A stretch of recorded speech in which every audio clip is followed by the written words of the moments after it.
So ayan po, no? What's up sa inyo mga pangat? Magandang umaga, tanghali, hapon, gabi. Kung anong oras nyo man ito napapanood mga pangat, syempre good morning, bless, or mapagpalang umaga sa inyong lahat dyan mga pangat. At napaka ganda ng ating kapaligiran mga pangat, yun. At kahit na sikat na si Haring Araw mga pat, hindi humid mga pangat. At ang ganda ng mga patong building namin, no? Linis, oh. Dati may mga ipot-ipot yan dito, no? Sa mga old vlog natin kung nakikita nyo, may ipot-ipot yan, ngayon wala na. Yung mga kalapati lumipat na dun.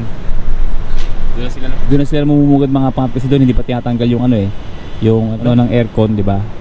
Dati mayroon din dito. Pakita ko sa inyo mga pangat mamaya sa labas, ha. Lalabas tayo mamaya.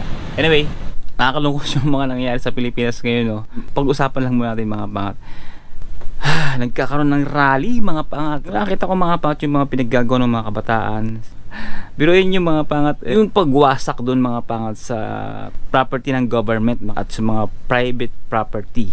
Yung kagaya ng stoplight mga pangat. So pag government property, isa yun mga pangat sa mga tax natin, no? O sinira mo, parang ka na rin isa sa mga nag-corrupt, no? Binasak mo yung stoplight na wala namang kinalaman sa nangyayari sa mundo o sa Pilipinas o sa anong namang corruption na nangyayari. Imbis na wala nang pagkakagasusan yung gobyerno, another gastos yun, so para ka na rin isang corrupt nun sa ginawa mong yun, no? At isa pa dun sa mga bakod, no, na winawasak nyo, is hindi nakakatulong mga pangat para sa kaliwanagan ng sitwasyon, no? Para sa maayos na paraan o para sa ikakaayos. Isa pa yung mga private property kagaya ng mga motor, pinagutumba yung mga motor, which is ano bang kinalaman ng mga motor, ba't itutumba nyo? Private yun, di ba? Pangatlo yung Sogo. Anong kinalaman ng Sogo doon sa nangyayari? Bakit pati sila pinagbabato porket mayroong pulis? Isa pa yun nangyari sa mga pulis, no? Sa mga otoridad. Nandyan sila mga pangat hindi para makipag-away, nandyan sila para gumitna at gawin yung kanilang tungkulin, yung kanilang trabaho. Wala akong kinakampihan, Ang nakikita ko lang mga pangat at yung mga hindi dapat na ginagawa natin kung tayo nag-rally. Kasi kung talagang may gusto kang iparating sa gobyerno, dapat mayroon tayong tamang procedure o tamang pamamaraan kung paano tayo nagsasalita. Wala dapat nasasaktan, no? Pag kayo naatasan sa ganung task, anong gagawin nyo, di ba?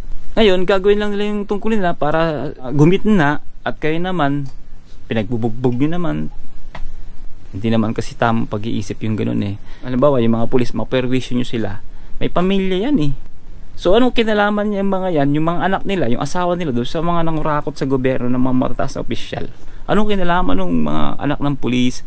Alam mo, nasaktan nyo sila, na-damage nyo sila, or hindi na sila nakapagtrabaho? Naisip nyo ba yung pamilyang pakakainin ng mga yun?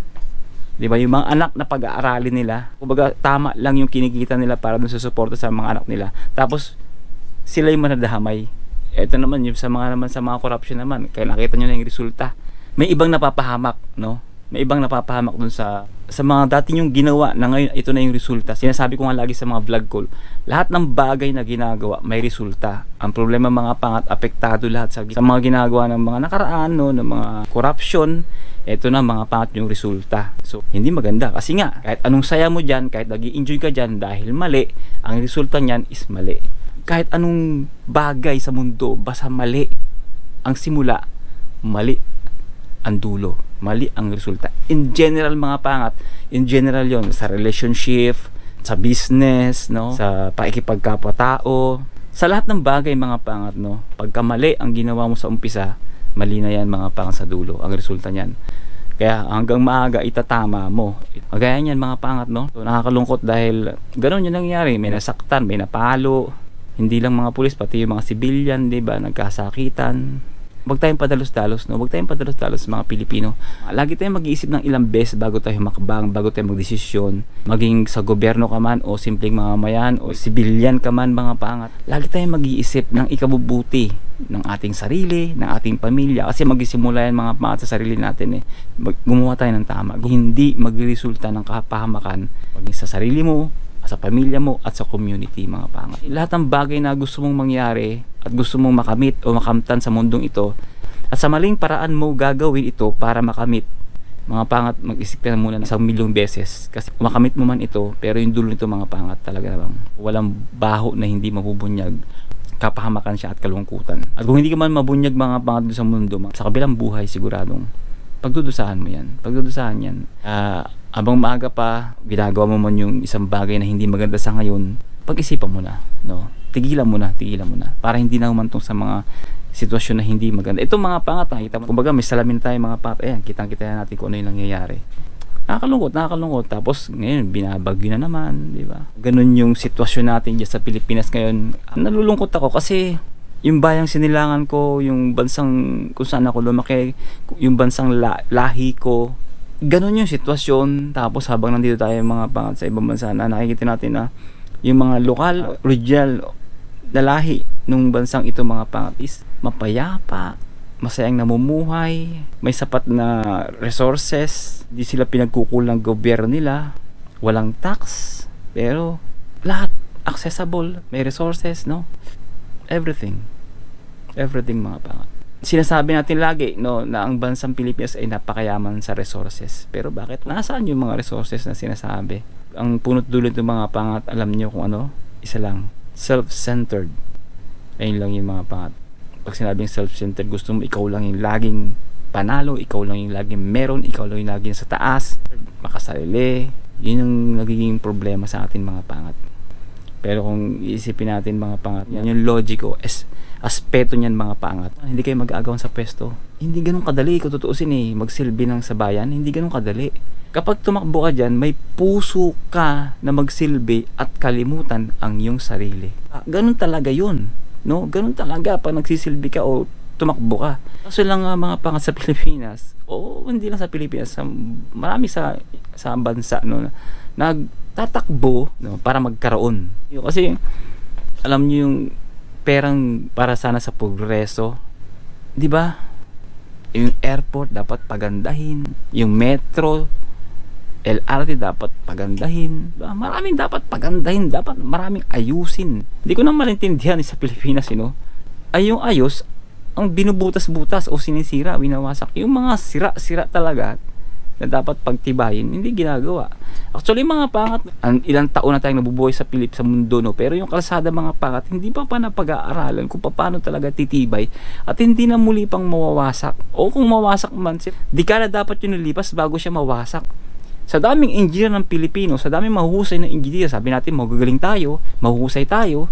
Pagdating sa technical, no, mga pangat, alam nating may flood, alam nating umuulan, alam nating lumalambot yung lupa kapag umuulan. Bakit hindi natin pag-aralan mahuhusay na mga arkitekto dyan sa mga engineer sa Pilipinas, no, pagdating sa civil, yung ganyang klaseng problema, issue, matagal na dapat na solusyonan yan, no? Dito mga pat hindi nag-uulan, pero mga pat buhangin. Imagine niyo, buhangin yung lupa rito, buhangin yung tinutungtungan ng mga semento rito. Pero bakit hindi na bumawasak yung mga kalsada? Ano bang ginagawa? Ano bang disekreto nila? Kaya lang ngayon nga, contractor, siyempre, pag pinagtibay, di karikada lumipas bago masira ang kalsada, walang ilalaman sa bulsa. Anyway, kahit anong sabihin natin ngayon mga pangat, wala lang po tayo magagawa doon, wala tayong mababago doon. Pero kahit na anong gawin natin, mag-pray tayo kay Lord. Pero kung hindi naman tayo nagpapasakop kay Lord, yung mga tao hindi naman talaga nagpapasakop, ayaw nila magpasakop, gusto nilang gawin yung gusto lang nila, kung walang mangyayari sa bansang Pilipinas. Kasi unang-una niyan mga pangat, magpasakop muna tayo.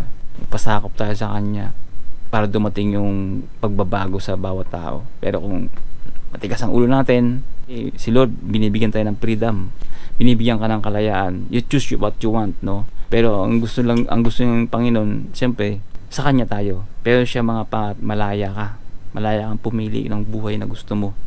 Kung gusto mo sa kasalanan, magluglog ka dyan sa kasalanan, you are free. But end of the day, huwag mo siyang sisihin kung ano yung nangyayari sa buhay mo. Yun lang, tara, labas ako mga pangat.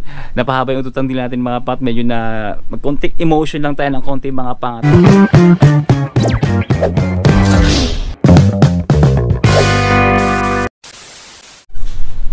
Tapon naman tayo ng basura mga pangat. Fuse, busted yung ilaw kaya madilim dito mga pangat. So tapon naman tayo ng basura. Open, sis.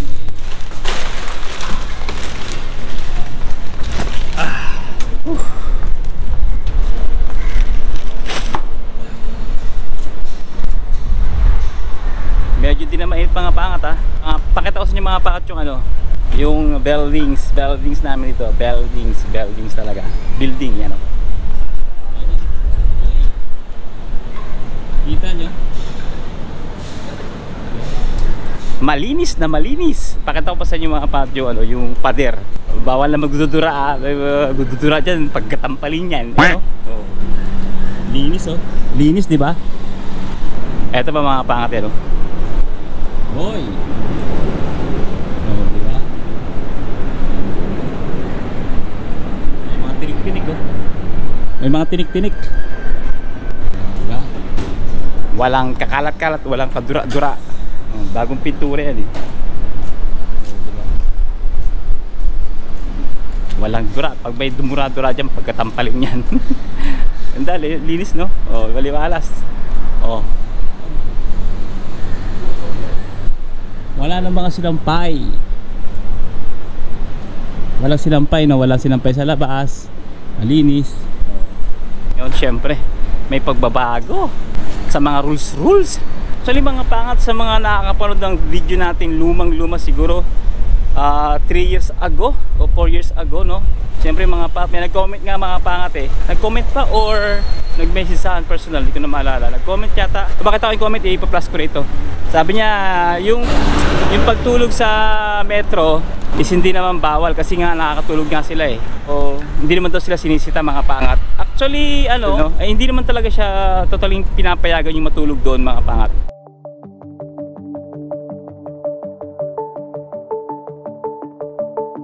Kaya lang sa tagal ng panahon, siyempre nakikita rin siguro ng mga tao nang nag-check ng mga pangat doon yung iba parang pinapalampas na lang, yung iba parang naiintindihan na mga pangat kasi mga pagod nga.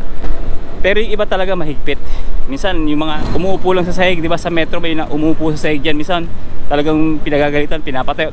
So hindi pa rin siya talaga totaling allowed na matulog, pero yun na nga lang, yung ibang nag-check mga pangat, pag nakikita pinababayaan na lang kung hindi naman nakaka-istorbo, iniintindi na lang yun. Pero bago yung lahat mga pangat, bisitahin mo natin pala yung ano, ito, winter night market, kung ano ng itsura, kung may mga kiosk na ba, kiosk, kasi iba yung chaos sa kiosk, yung parang booth yan, para mas maintindihan. Oy, dito pa lang mga pangat, natatalo ko na mga pangat, talaga may bakod na mga pangat. At yung mga kalapati natin nanginginain eh, oh. Ito baka nakatuwad-tuwad pa, oh, gutulog ito ba, oh. Oh, nagliparan. Gulat sila eh. May dumating na unggoy. Binagawa ng mga pangat yung ano, winter night market. Ginagawa na dito. Ano, hoy. Hoy. Pwede na. Gumagawa na, assemble na. Oh, di ba? Buhay na naman pala. Oh, nung nakaraan pumunta tayo rito, wala pa eh, no? Medyo siguro magkakaroon ng stage na naman dito para sa mga contest o di natin alam kung ano, basta't ganyan. Yung landmark mga pangat oh. Yan. Ayos na. Hindi pa ayos, pero ayusin pa lang pala.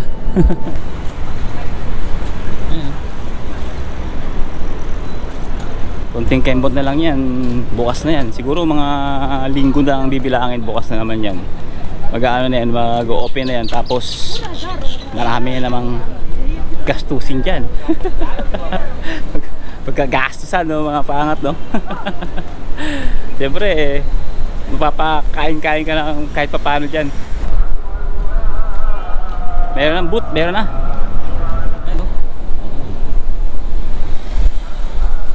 Pwede na, malapit na. May mga bangko-bangko na, may mga palaruan na, may mga kainan na. Oy, nakarada na naman itong mga ano dito. Mga upuan, dadagsayin na naman yun ng mga tao, mga pangat. Gusto ko sana pumunta ng Union, pero medyo malayo eh. Dito lang tayo mga pa, tumambay muna. Yun may bangko doon, doon tayo magtambay. Oy, mga pangat, nakakuha tayo ng pwesto. Yan. Bago lahat mga pangat, syempre shoutout muna sa ating outsource, yan, outsource talaga, source mga pangat na si Sir Anthony ng Ras Al Khaimah. Shoutout po sa Sir, salamat sa yung source. Sa kanya mga pangat galing tong update mga pangat. Kumbaga sila niya, Sir may update na, ganyan. Yun, kaya napablog tayo mga pangat, no? Anyway, pag-usapan natin mga pangat yung nasa title. Siya nga pala mga pangat, ano to, mula to sa College Time ba yun? O College Time, basta College Time, yan, na UAE Visit Visa Rules. Ano ba yan mga pangat? New minimum salary para sa requirements to sponsor your family and your friends. Na rin yung mga pangat, friends, kasama na yung friends mga pangat, di ba? At yung family mga pangat mula first degree hanggang third degree, di ba? Sponsoring a friend or relative on a UAE visit visa is a new link to the sponsor's income. Residents can bring a relatives up to the third degree or even friends. Publish siya mga pangat nung Monday 29 September 2025 at na-update siya mga pangat nung Tuesday 30 September 2025. Mga pangat, maliwanag kasi sinasabi mga pangat, di ba, na pwede na ang inyong kaibigan sponsor dito, pero di ka pwede basta-basta, di ba? Tingnan natin kung qualified na tayo mga pangat. Ako mismo, no, kung qualified na ako dun para mag-sponsor mga pangat. Tingnan natin. Let's see. Provide they meet the minimum monthly salary requirements depending on the relationship. Ito yung sinasabi ko, salary na dapat meron ka. Tingnan natin kung pwede ako mga pat, kung qualified ako doon mga pat. Try natin. So, residents need to earn 4,000, 8,000 or 15,000 dirhams mga pangat to be able to sponsor their visit. Ang bigat, no? Para sa kayo 15,000 dirhams, no? According to the updated condition, ito mga pat yung kung sino-sino yung mga i-sponsoran mo at ano yung dapat na salary mo. Ito, titingnan natin qualified tayo. First degree relatives, ito sila mga pangat: father, mother, spouse or asawa mo, wife or husband, son, anak na lalaki, daughter, anak na babae. Yung second degree relatives naman mga pat, ito yung siblings, kapatid, mga pangat, mga lola at lolo or mga apo. Yan. Ito na yung third degree mga pangat: uncle, auntie, cousin. Sila yung tito, tita at mga pinsan. Sila yung third degree. Pangapat, yung non-relatives mo, ito yung mga friends, kaibigan, kakilala. So ito mga pangat yung presyuhan. Titingnan natin kung pasok tayo rito eh. Dito tayo mga pangat sa first degree. Sponsor must earn at least 4,000 dirhams per month. Yun ang tanong. Pasok ba tayo? Hindi ko lang alam mga pangat kung basic salary. Kasi kung basic salary, hindi tayo pasok. Pero kung kabuuan to mga pangat, including lahat ng mga pangat, pasok tayo mga pangat. Pero kung ito ay basic lang, hindi tayo pasok mga pangat. Kasi hindi naman ganyan, hindi naman 4,000 yung basic natin, no? Kung qualify tayo or hindi pa natin alam. Pangalawa, ito na, yung sa second degree mga pangat. Sponsor must earn at least 8,000 dirhams. Mas malaki mga pangat, mas malaki. Ito tingnan natin mga pa sa third degree. Sponsor must earn at least 8,000 pa rin at per month. So parehas lang mga pangat nung second and third, 8,000 ang salary mo dapat. Yung kaibigan ng mga pangat, yung non-relatives, you must earn at least 15k. So mabigat yun, no? 15k sa kaibigan. Diyan na lang muna kayo sa Pilipinas siguro. Hindi. Sa akin lang yun. Pero may mga kapabayan tayo rito mga pat na sumasahod ng ganyan. Pero mga higher position na yun mga pat, yung 15k, medyo mahirap nang kunin yan sa kagaya nating technician, no? Pero pag mga managerial or mga matataas na position sa kitchen, may ganyan eh. May ganyang salary, no? Pero mga pat siguro yung mga requirements same lang. Yung mga kagaya ng mga passport, mga itinerary, plane ticket, basic yung return travel ticket pa rin, no? Mga ID, mga payslip or employment certificate o etc. mga gano'n, no? Dito yung nagkakaiba mga pangat sa salary. Siyempre mga pangat, yung passport natin mga pangat, kailangan yan at least 6 month valid, no mga pangat. Kung gusto nyo basahin pa yan mga pangat ng malaliman, iwan ko na lang mga pangat yung link sa description. Nandyan, basahin nyo na lang mga pangat, intindihin nyo maigi. So yun lang mga pangat. I hope na nagkaroon kayo ng idea mga pangat na pwede na pala ang kaibigan kung kaya ng salary mo. Pero pag hindi, dyan na lang mo kayo sa Pilipinas, ha? Pag Tourist lang kayo ito mag-isa. Cannot afford eh. So yung mga pangat, siguro maraming salamat sa pagsama sa akin sa imot-imot natin kanina mga pangat. At syempre shoutout ulit kay Sir Anthony ng Ras Al Khaimah. Yan. Mga pangat, t-shirt nga pala natin, available pa to ah. Sa mga gustong umorder, comment lang kayo.